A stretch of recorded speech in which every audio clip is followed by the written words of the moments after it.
At 9:17 a.m. on March 4, 1944, the laws of physics in war were about to be broken. High above the cloud layers, at 28,000 feet, the air is thin and the temperature is 60 degrees below zero. In this frozen silence, a formation of 16 aircraft crossed the border into Germany. They were P-51 Mustangs, the newest fighters in the American arsenal. Leading them was Colonel Donald Blakesley, a commander who didn't believe in excuses. To the German radar operators watching their scopes on the ground, this formation was an anomaly. It was a ghost. According to every technical manual and intelligence report the Luftwaffe possessed, single-engine fighters could not be here. They were too far from England. They were flying deep into the heart of the Third Reich, heading straight for Berlin. Just 3 days earlier, these pilots had never even flown this aircraft in combat. Some had less than an hour of flight time in the Mustang. When they asked Blakesley about training, he gave them an order that would echo through history. You can learn to fly them on the way to the target. There was no time for practice. The bomber crews were dying. Every day of delay meant hundreds of empty bunks in the barracks back in England. What happened next didn't just change a battle, it broke the back of the Luftwaffe. When Reichsmarschall Hermann Göring later heard that American fighters were operating over the capital, he reportedly said, "When I saw Mustangs over Berlin, I knew the jig was up." But to understand why the sight of these 16 planes terrified the Nazi high command, we have to go back. We have to understand the slaughter that preceded this moment. We have to step into the killing zone. For 2 years, the sky over Germany belonged to the Luftwaffe. The American strategy was built on a simple, brutal premise. The B-17 Flying Fortress was supposed to be invincible. Heavily armed with 13 50 caliber machine guns, flying in tight combat boxes, the theorists believed they could fight their way through any fighter defense. They were wrong. The reality of 1943 was a massacre. The problem was a matter of distance. The best American escort fighter of the time, the P-47 Thunderbolt, affectionately known as the Jug, was a beast of an airplane. It was rugged, powerful, and could outdive anything in the sky. But it had a fatal flaw. It drank fuel like a battleship. A P-47 could escort the bombers across the channel, perhaps as far as the German border, about 300 miles. But the targets, the ball-bearing plants, the synthetic oil refineries, the aircraft factories, were deep inside Germany. This created a terrifying ritual. As the bomber stream approached the limit of the P-47's range, the fighter pilots would rock their wings in a final salute. "Little friends heading home," the radio would crackle. "Good luck." Then they would bank away and dive back toward England. Inside the B-17s, the mood shifted from tension to terror. The bomber crews watched their protectors vanish, leaving them naked in the cold sky. They knew exactly what was coming. The Luftwaffe controllers on the ground were precise. They waited for that exact moment, the moment the fighters turned back to unleash hell. The Germans called it the Scheunentor, the barn door. It was the point where the escorts left and the slaughter began.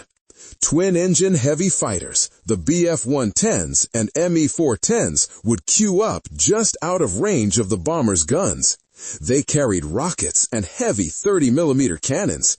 They would sit back and lob explosives into the tight American formations, blowing wings off fuselages, shattering cockpits, sending 10 men tumbling into the void.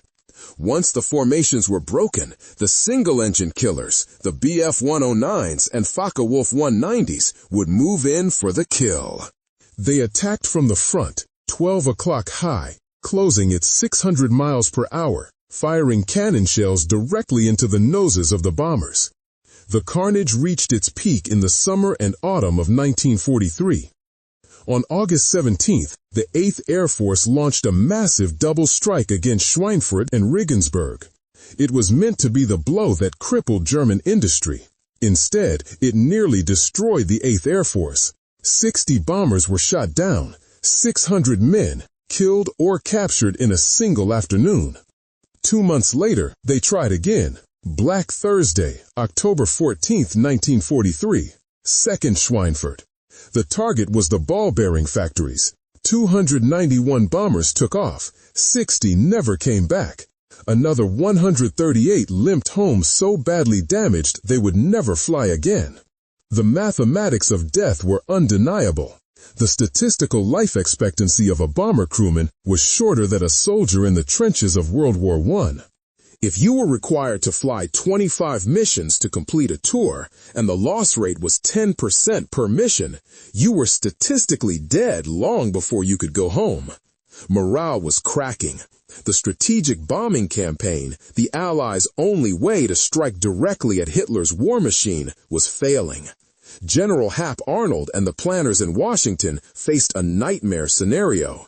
Without air superiority, the invasion of Europe, D-Day, would be impossible. If they couldn't destroy the Luftwaffe in the air, the German Air Force would destroy the invasion fleet on the beaches. They needed a miracle. They needed a fighter that could fly to Berlin, fight the best aircraft Germany had, and fly all the way back. But the engineers said it was impossible. You couldn't build a fighter with that kind of range that was still light enough and fast enough to dogfight. It was an engineering paradox.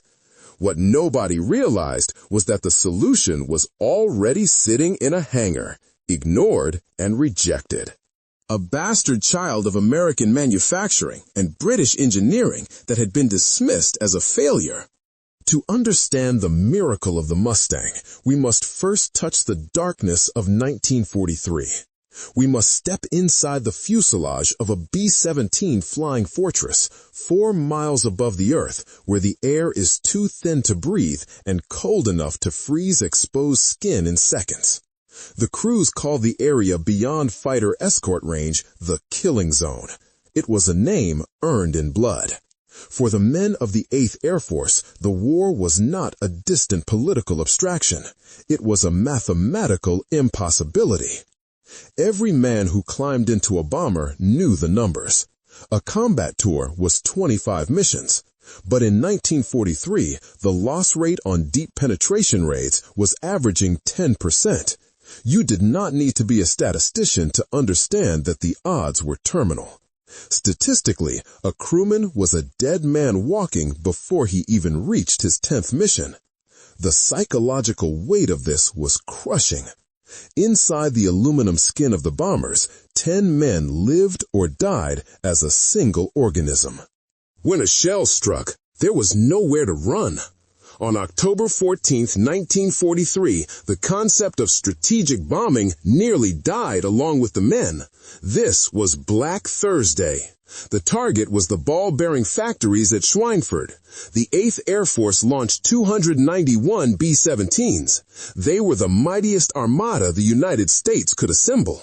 But as soon as the P-47 Thunderbolts turned back at the German border, the Luftwaffe was waiting. They didn't just attack, they executed a slaughter. The German tactics had evolved. They knew the B-17s were deadly in a close fight, so they stopped fighting close. They sent up twin-engine destroyers, the Bf-110s, sitting back beyond the range of the bombers' defensive guns, launching rockets into the tight formations. A single rocket hit didn't just damage a B-17, it disintegrated it. For the American crews, there was the horror of watching their friends die in silence. A plane to your left would simply vanish in a ball of fire. A plane to your right would lose a wing and spiral down. 10 parachutes, if they were lucky, blossoming against the gray sky. But often, there were no parachutes. 60 bombers were shot down that day. That meant 600 empty chairs at dinner that night. 600 letters that had to be written to mothers and wives in Ohio, New York, and Texas. Another 138 aircraft limped home, their fuselages shredded, carrying dead and wounded gunners inside. The 8th Air Force had sacrificed 25% of its attacking force to hit a single target. No military organization in history can sustain losses of that magnitude. General Henry Hap Arnold, commanding the Army Air Forces, looked at the reports and saw the terrifying truth. The offensive was failing. Deep penetration raids into Germany were suspended indefinitely. The Luftwaffe had won. They had proved that bombers alone could not survive the day. Without a fighter that could go the distance, a fighter that could protect the bombers all the way to the target and back, the invasion of Europe would face an enemy at full strength. The war might drag on for years, costing millions more lives. The Allies were trapped in a technological corner. They had the bombers to destroy German industry, but they couldn't get them to the targets. They had fighters that could dogfight, but couldn't reach the fight. Desperation breeds innovation. But in this case, the innovation wouldn't come from a new design on a drafting table in California. It would come from a test pilot in England, standing on a rainy airfield, looking at an American plane with a mediocre engine, and asking a question that sounded almost too simple to be the answer. Sometimes, history turns on a single conversation.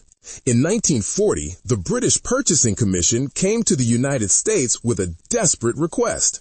They wanted North American Aviation to build P-40 Warhawks under license for the Royal Air Force. The P-40 was an older design, rugged but obsolete. Dutch Kindleberger, the president of North American, made a counterproposal that sounded like madness. He told the British, "We won't build you an old airplane. We'll build you a better one, and we'll have the prototype ready in 120 days. The British agreed. The design team, led by a German-born genius named Edgar Schmood, worked around the clock. They didn't just meet the deadline, they beat it. The prototype, the NA-73X, was rolled out in just 102 days. Schmood's design was a masterpiece of aerodynamics. It featured a revolutionary laminar flow wing. Unlike standard wings that created turbulent air friction, the Mustang's wing was shaped to keep the air flowing smoothly over the surface for much longer. This drastically reduced drag. Then there was the radiator. On most fighters, the cooling system was a blocky obstruction that slowed the plane down. Schmood placed it under the belly in a specially designed scoop. Using a principle called the Meredith effect, the scoop took in air, heated it, and expelled it backward at high speed, actually creating a small amount of jet thrust. The airframe was perfect, but it had a fatal flaw: the engine. The early Mustangs were powered by the Allison V1710. It was a good engine at low altitudes, reliable and tough. But above 15,000 feet, it was asthmatic. It had a simple, single-stage supercharger that couldn't compress the thin air of the upper atmosphere. As the Mustang climbed, the engine suffocated. Power dropped off a cliff. Since the bombers flew at 25,000 feet, and the dogfights happened even higher, the Allison-powered Mustang was useless as an escort. It was relegated to low-level reconnaissance and ground attack. It was a racehorse pulling a plow. That should have been the end of the story. But in April 1942, a British test pilot named Ronald Harker flew a Mustang at Duxford Airfield. He was stunned by the handling. It was faster than a Spitfire down low. It turned on a dime. He climbed out of the cockpit and reportedly said, "The airplane is the right thing, but it's got the wrong engine." Harker proposed something radical. What if we take the Rolls-Royce Merlin 61, the heart of the Spitfire, and transplant it into the Mustang? The Merlin 61 was a marvel of mechanical engineering. Its secret weapon was a two-stage, two-speed supercharger. Think of it as a double compressor system. The first stage compressed the thin air, and the second stage compressed it again before feeding it into the cylinders. This allowed the engine to breathe at 30,000 feet just as easily as it did at sea level. The bureaucrats resisted. Merlin engines were precious. Every one coming off the line was destined for a Spitfire or a Lancaster bomber. But the idea was too good to ignore. Rolls-Royce engineers modified 5 Mustangs, designated Mustang X. On October 13, 1942, Captain R.T. Shepard took the first Merlin-powered Mustang into the sky.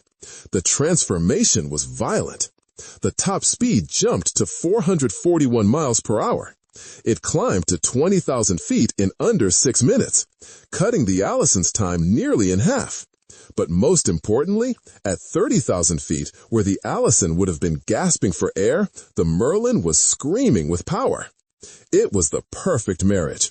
The American airframe provided the range and the aerodynamics. The British engine provided the high-altitude performance.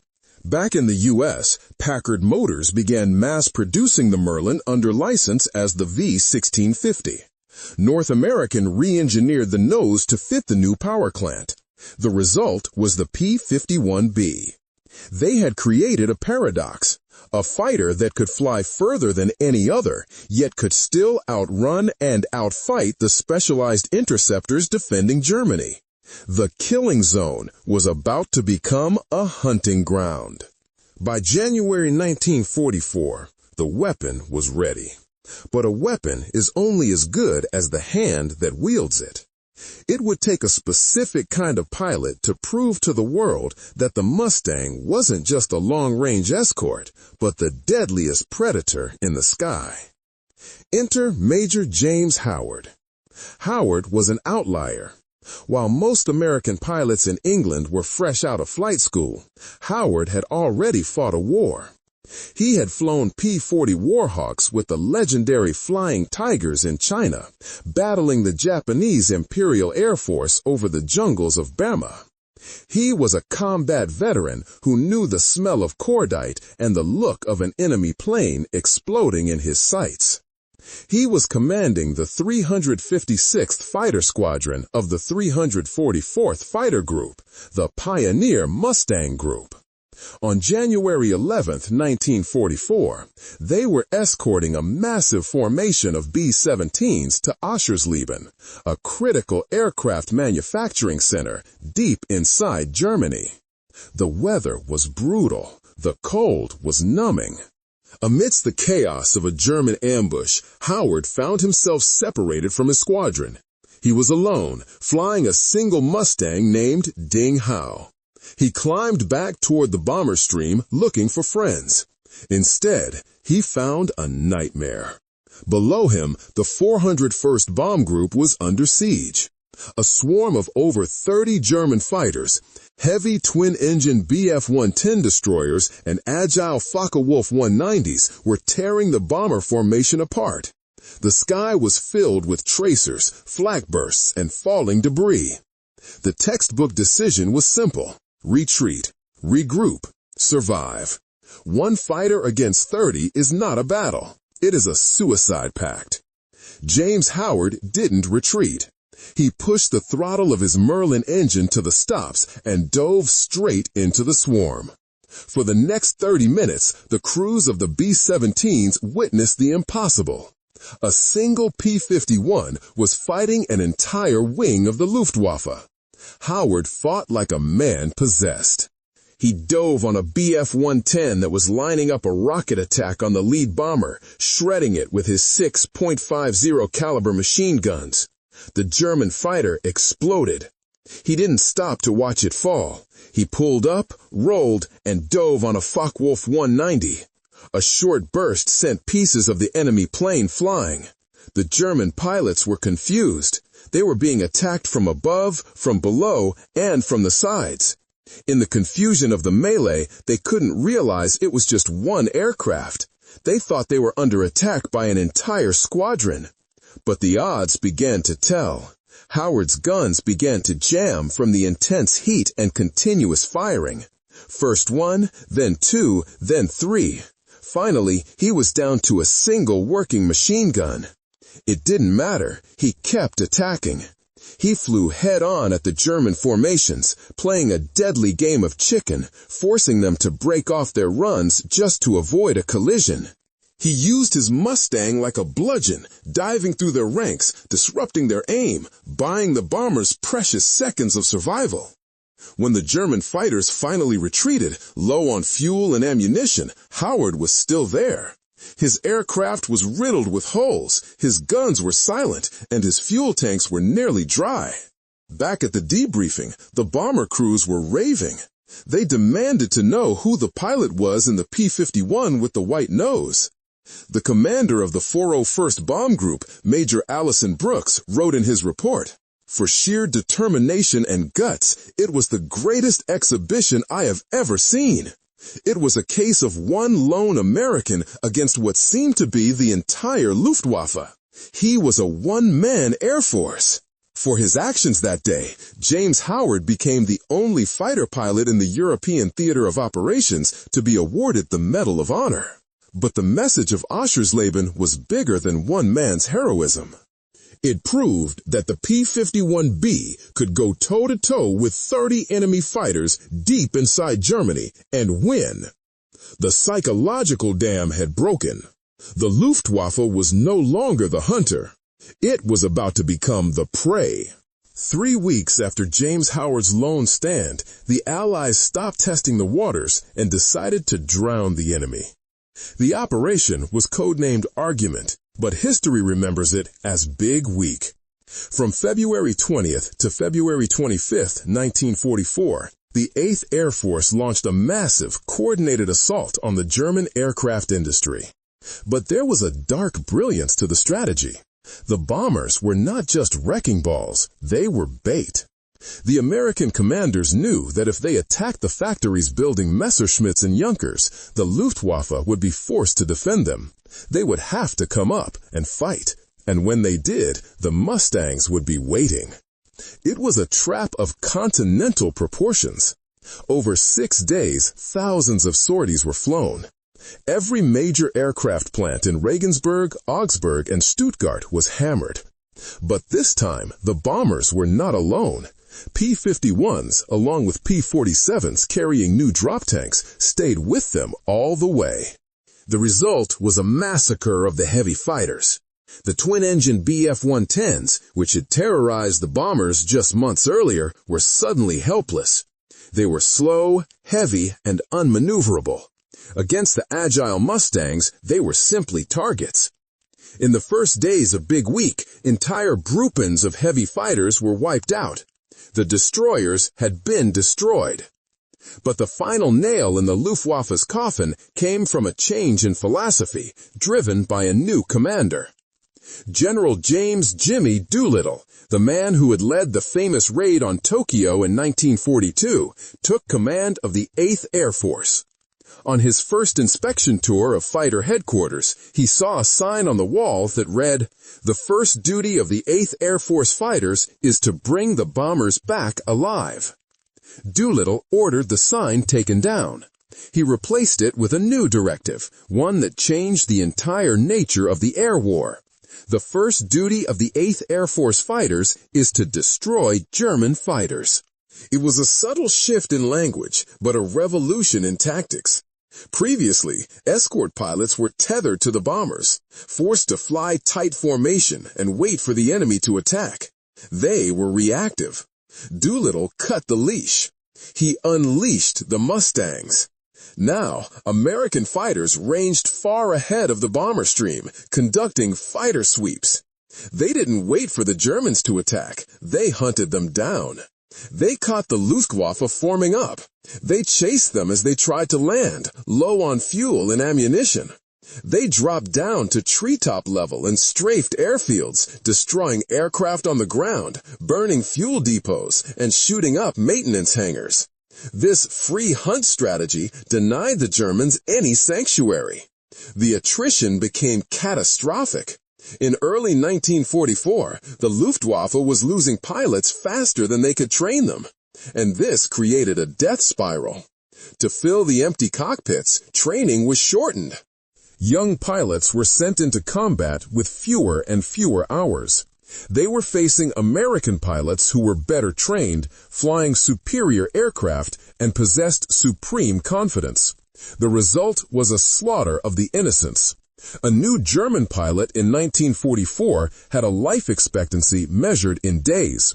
They lost the Experten, the veterans with hundreds of kills, and replaced them with novices who never stood a chance. The Luftwaffe was bleeding out, not just in machines, but in the irreplaceable capital of human skill. By the spring of 1944, the German Air Force was a hollow shell, rotting from the inside out. The strategy was sound. The machines were perfect, but it was the men inside the cockpits who became legends. The 4th Fighter Group, known as the Debden Eagles, epitomized this new breed of warrior. These were the pilots who had been flying Spitfires for the RAF before the U.S. officially joined the air war. They were seasoned, they were aggressive, and when they got their hands on the Mustangs in February 1944, they became unstoppable. Among them were Captain Don Gentile and his wingman, Lieutenant John Godfrey. They were the rock stars of the 8th Air Force. Together, they rewrote the book on fighter tactics. Traditional doctrine said the leader led and the wingman followed. Gentile and Godfrey invented a fluid, lethal dance. Whoever saw the enemy first took the lead. The other instantly covered his back. They communicated telepathically, weaving through the sky, protecting each other's blind spots. Hermann Göring reportedly placed a bounty on their heads, calling them the Debden Gangsters. Gentile, the son of Italian immigrants, flew a Mustang named Shangri-La. By April 1944, he had destroyed 21 enemy aircraft in the air and 6 on the ground, surpassing the World War I record held by Eddie Rickenbacker. He was a hero to the press, a symbol of American invincibility. But heroes are human, and hubris is dangerous. On April 13th, returning from his final mission, Gentile decided to buzz his home airfield for the cameras. He came in too low, too fast. He misjudged the pull-up, struck the ground, and broke the back of his legendary Shangri-La. He survived the crash, but his war was over.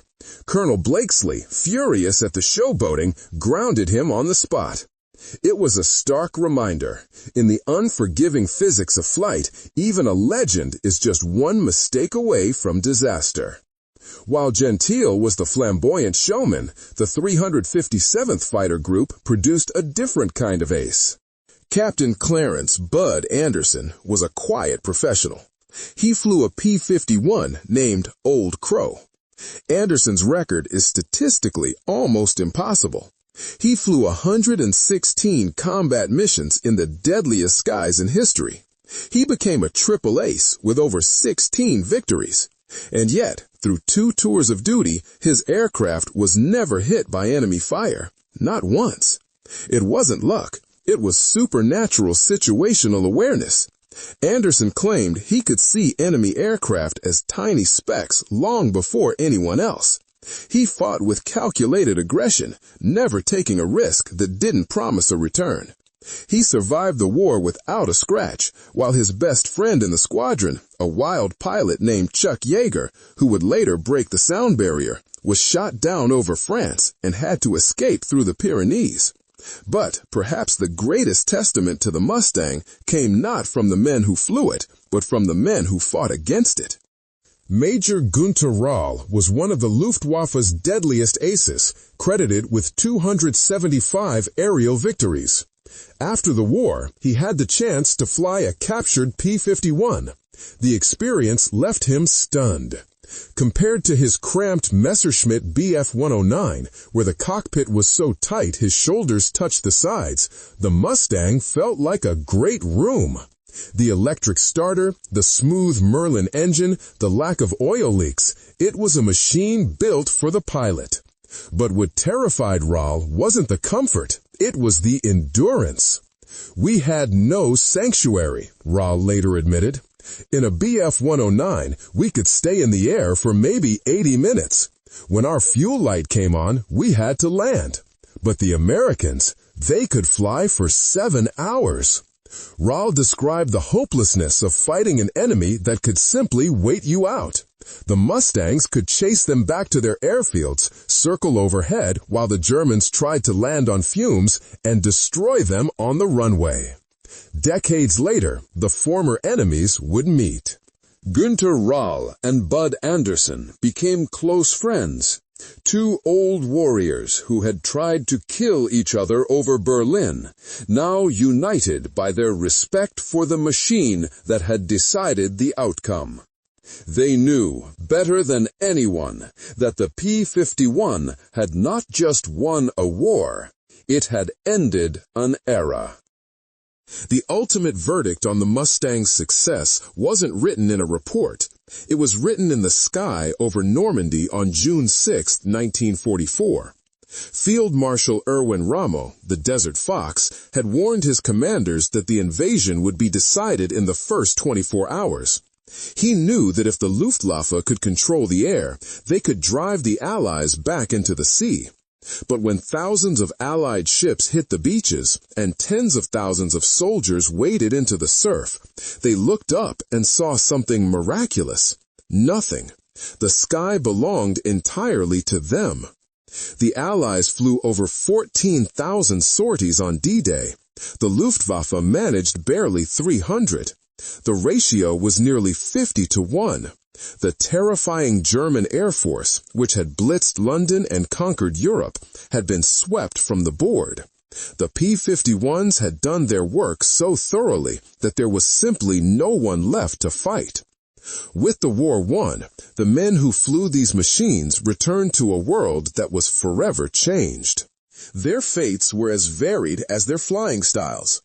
Don Gentle, the one-man Air Force who survived the deadliest dogfights of the century, couldn't survive the peace. In 1951, he was killed in a training accident in Maryland, flying a T-33 jet. He was only 30 years old. James Howard, the Medal of Honor recipient who fought 30 planes alone, lived a quiet life as a businessman and airport director, passing away in 1995. Günter Roll, the German ace who once hunted Allied bombers, eventually joined the new West German Air Force. He rose to become its chief of staff, overseeing a fleet of American-designed jets tasked with defending democracy against the Soviets. In a twist of irony that only history could script, he became best friends with Bud Anderson, the American ace who might have shot at him over Berlin. And Bud Anderson? The old crow kept flying. He fought in Vietnam, became a legendary test pilot, and lived to be 102 years old, passing away in May 2024 as the last surviving triple ace of World War II. He was the living bridge between the era of propellers and the age of spaceflight. The P-51 Mustang served long after the Nazis surrendered. It fought in Korea, commanded by a new generation of pilots. It flew in the Israeli Air Force, defending a new nation. It became an icon of air racing, its Merlin engine roaring at Reno, a sound that still chills the spine of anyone who knows what it meant in 1944. But its true legacy is not in the metal, the rivets, or the horsepower. The Mustang proved that the impossible is often just an engineering problem waiting for the right solution. It was the result of British imagination recognizing American potential. It was the product of a desperation that refused to accept defeat. Hermann Göring was right. The moment those long-range fighters appeared over Berlin, the war was decided. The Mustang gave the Allies the keys to the continent. It allowed the bombers to break the German industry. It protected the soldiers on the beaches of France. It didn't win the war alone. No single weapon ever does. But it was the weapon that made winning possible. It gave American pilots the ability to fly anywhere, fight anyone, and return home.